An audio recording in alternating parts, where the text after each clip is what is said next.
What's going on, everyone? Got a 2024 25 Lexus Gx550. Show you how to open up the remote to replace your battery.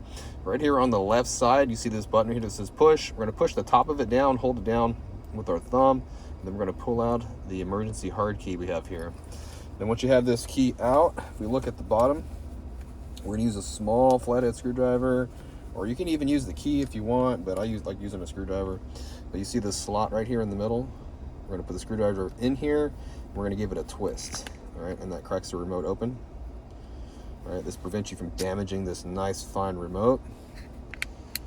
And then we're going to open it up very carefully. We want the buttons facing down when we do this so we don't lose anything. Turn it around, get your screwdriver, and just pop this battery right out, okay? The battery size is a CR2032 with the positive sign facing out towards us. It goes into the remote top first and then clicks down like that. Now if you need a battery, I have a link takes you to Amazon where you can pick up a high quality battery in the correct size, so check that out. And we just get our two halves and we're just going to put them back together. Make sure none of this came out or came loose. Be really careful with this new remote. Make sure you got it right, the button here in the slot. Start at the top, work our way down. You can put the emergency key back in and you're all done. Well, I hope this video was helpful, and if it was, I'd appreciate it if you could hit that like button for me or leave me a comment if you could. And if you'd like to see more Lexus content, go ahead and hit subscribe.